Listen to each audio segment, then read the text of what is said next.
mirna gladina, deska in veslo. Samo to je potrebno za supanje, šport, ki v zadnjem obdobju na jezera in morje privablja vse več ljudi.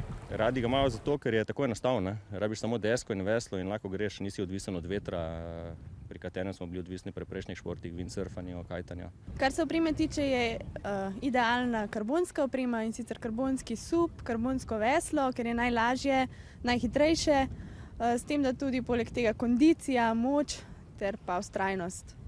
Kljub temu, da je supanje v Sloveniji mlad šport, je navdušenje nad njim veliko. Zanimivo, Primorci so tukaj v manjšini. Sup ima v Sloveniji zelo dobro podporo, tudi imamo precej mirnih morij, mirne vode, jezera, kjer se to da odlično izvajati. V glavnem nimamo problemov, močnega vetra nimamo in to je to. Vsak vogal, vsaka mala mlaka se lahko že supa in aktivnost je tu. Čestitke za zmago, kako je bilo tekmovati tukaj na prvem državnem prvenstvu?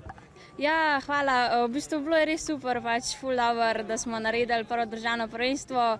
Proga je bila odlična, še sonce se je naredilo, tako da je bilo res super.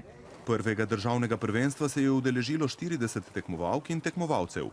Med dekleti je slavila Manca Notar, Škofjeločanka, ki je tudi svetovna prvakinja, med fanti pa je bil najboljši Rok Puvar iz Maribora.